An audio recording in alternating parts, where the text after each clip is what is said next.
Man, get up here in the Loft to get your head right. Hi there, and welcome to the Loft. Now, many of y'all who watch my videos are familiar with the name Gosnell. Now, whether you are or not, I hope you share this video concerning a man who represents a most evil industry. Now, right off the bat, the pro-abortionist is going to say, well, he's an exception, and he's an example of why we need to have safe and well-regulated abortion facilities. What? Look here. That facility can be as nasty as 2 Live Crew or as clean as the Tidy Bowl man can get it. That baby's still gonna get slaughtered. You pro-abortion liberals try to sanctify yourselves and assume that you're of a better moral constitution than people like Gosnell. But you're not. You both agree that the preborn don't have the equal right to live. Both you pro-abortion folks and Gosnell believe that the life of a child is qualified by 2 things: time and space. Space.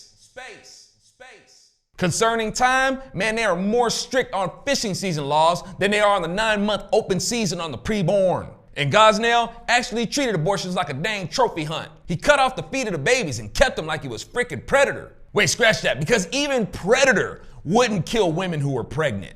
Gosnell has killed both kid and the woman carrying the kid. Concerning space. Check this out. Pro-abortion libs have the nerve to lecture us about borders. They have the nerve to shout out things like no human being is illegal. But if the preborn tries to cross the border, that liberal will most definitely see that little human being as illegal and demand the right to kill the kid in cold blood. And Gosnell was like a Berlin Wall guard that would shoot a border crosser in the back, as Gosnell would snip the cervical spine of babies that had the audacity to cross the border into air-breathing territory. Man, there's people out there that think they're so noble as they put so much effort into bringing down the terrible tobacco industry, but not the abortion industry? As if tobacco is more evil than abortions? Now, I'm no fan of smoking, but at least with a Newport, you can say, I feel alive with pleasure. However, with an abortion, there won't even be a newborn to have the chance to utter either one of those words. Liberals be like, don't smoke while you're pregnant, it's bad for your baby. You support an industry that stabs the preborn in the chest to fry the kid's heart with an injection of potassium chloride to kill the kid. That's bad for the kid. Oh, which by the way means the kid has a heart, which is more than I can say for you pro-abortionists. And abortion facilitators like Kermit, Mr. Edward Scissorhands Gosnell literally cut kids off from life. This is one of those kind of videos that are gonna make feminists angry enough to start yanking out their armpit hair and throwing it at the computer screen. Yeah, I like armpit hair. Shut up, dude, you got goat feet. Of course you like hairy feminists. Anyway, as much as I'm disgusted by people like Gosnell and the industry he represents, I'm really disappointed with abortion enablers like Governor Tom Ridge, who's a disgrace to the Republican Party as far as I'm concerned. I do appreciate his military service, and he served during Vietnam when liberals were slandering our military as baby killers. Yet it was when Tom Ridge was elected governor on the policy that actually enabled baby killing, that's when he became a baby killer. Yet strangely, that's when liberals didn't call him a baby killer. Liberals are funny. They accuse people who suit up to protect freedom of being baby killers. Yet liberals are the ones who demand the right to kill babies. Weird, right? This idea that conservatives have waged a war on women while there's an actual bloody wake of dead babies from the liberals' war on the preborn has to stop. And while you liberals accuse us Republicans of a war on women, the actual female casualties are the ones you liberals killed through abortion. Feminists be boasting that they're gonna raise up a new generation of strong women. How you gonna do that when you demand the right to abort them? What's strong about that? What's pro-woman about that? Your idea of female empowerment isn't in raising up. Your idea of empowerment is what you feminists flush down. You wanna come off like you're strong and invincible and so brave. Really? Then show your courage to bear the birth of the kid you're carrying. You kill the kid out of fear and cowardice, not out of empowerment. And the thing you're most afraid of is being inconvenienced by the kid. That makes you a really selfish coward. Or you feminists use the excuse of you can't take care of the kid and it's better to abort the kid than for the kid to have a rough life. Wait, hold up. What happened to all that big talk about how strong and independent you feminists are? You can do anything. You're these pro-abortion feminists wearing big vaginas like it's some sort of cape that makes you a superhero or something, talking about P-word power. Yet despite how strong the female force is with these invincible superwomen, their whole world can be destroyed by a baby. Like the kid is really kryptonite or something and they gotta get rid of it. So despite all that strong, invincible woman talk, they're not strong enough to take responsibility for the life that was created. But instead, This is how they want to show how strong and independent they are, and that as a woman, they are a force to be reckoned with, because look at the power they demonstrate with the destruction of a tiny human. Now, I'm not trying to come down on women who become unexpectedly pregnant, even though if you are having sex, you should expect the possibility of a pregnancy, because that's how we get here. Some of y'all are actually really scared, and you're not all about this self-exalting feminism.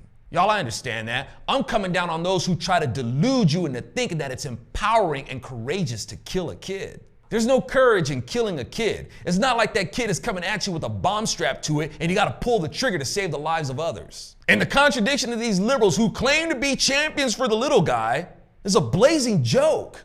Because when you have an abortion, you literally kill the little guy. And to those who believe that abortions are okay when done early because the fetus isn't fully developed, you're only making yourself out to be an even more cowardly hypocrite. Because the earlier you go, the more you're admitting that you would bully and destroy human beings that are in their most vulnerable stages. Yeah, you cowardly bullies. And for you liberals who claim to be champions for the defenseless little guy, where was the media coverage for the so-called doctor who is executing the little guy? Pro-abortion liberals are always trying to compare us conservatives to Nazis. Meanwhile, it's you liberals who support the abortion industry who, like Nazis and other regimes, would execute people and shoot them in the back of the head. Well, it's your abortion industry that does the same thing, but their methods of execution include striking a wound to the back of the head nonetheless. Suck out the kid's brain or sever the spinal cord or leave the kid to die. Wait a minute, that's why you liberal zombies want abortion. You want them kids' brains. But anyway, considering how you liberals destroy the preborn, you want to call us extremists or compare us to Nazis? What's one of the ways that Democrats keep suckering people into voting for them? They say that everybody deserves the equal opportunity to develop their potential. But what's their justification for killing the preborn? They're not fully developed. So much for that equal opportunity to develop your potential. Democrats demand the right to cancel the opportunity for development while suckering others into thinking they're champions for development. And speaking of development, I get a lot of y'all asking, what's developing with the Gosnell movie? I am very glad that y'all are itching to see this movie. But y'all, I have no say in when it'll be released or knowledge. I totally appreciate and respect that y'all have contributed and that you expect to see what you paid for. And with that, I'm only offering unofficial speculation as a consolation. One of the issues, as many of you know, is distribution. Now, I'm sure it's no big surprise that this will be an issue, but the producers, I gather, wanted to give the distributors the benefit of the doubt that they would be tolerant and accepting and wouldn't discriminate against the film. So much for that. Yeah, we'll get behind a movie where a woman takes a road trip to raise money for a kid's abortion. That's that liberal feminist humanity, man. Get out there and raise money so you can kill a kid. Don't get out there and raise money so you can take care of one. Get out there and raise money so you can kill a kid. But anyway, I speculate that the producers will use their hypocrisy against them and create buzz that the Hollywood machine is discriminating against them, which will hopefully gain new attention and new support for an independent release. I want to see this movie released just as much as anyone, but what's really important is maximizing how many people will see it, so we can hit as many people with this message as possible. So keep making the story buzz. Don't be hasty and settle for the movie to just come out on DVD. Be patient and persist and show that there is a demand strong enough for narratives like this to draw people to the movie houses. That is culturally impactful. Don't settle, y'all. Don't sell the cause of this movie short. It dishonors the lives of the kids this movie was made to remember, and the lives we hope to save from the abortion industry. In the meantime, while they're working on the release of the movie, you gotta get the book.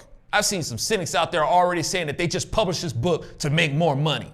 First up, so what? And the crime in that is what? Dang it, what Gosnell was doing was criminal, not the producers selling this book. And if they're having to resort to releasing the movie independently, they're gonna have to have a way to generate more revenue for it. If it's really worth it to you to help cause women to make a U-turn on the way to the abortion clinic, then the producers selling this book should be encouraged, not stigmatized. But here's the deal on the book. You're gonna get way more insight into the Gosnell case than you're gonna get from the movie. You know how it goes, books reveal more than the movie. That's not to downplay the movie, but movies based on a true story, in this case the Gosnell case, have to be made a certain way, where you have to withhold so much detail to allow the movie to illustrate the horror and the tragedy. Get the book to get a greater scope of the Gosnell case. It's almost uncomfortable to refer to this as an excellent book considering the subject. It's like the pages start turning themselves. All the authors had to do was assemble the events. They didn't take liberties to try to be creative. It's its own twisted horror story. The victims almost seem to haunt the reader through the pages, wanting the living to know who deprived them of life. I offer that justice for them may also be served by this book being read by multitudes, so as to see the atrocity of the abortion industry and hopefully its breakdown, so others don't have to be murdered by it.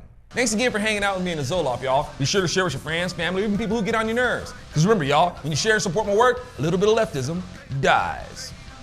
Ew, like he was aborted. Shut up, Demo. This is one of those kind of videos that are gonna make feminists angry enough to start yanking out their armpit hair and throwing it at the computer screen.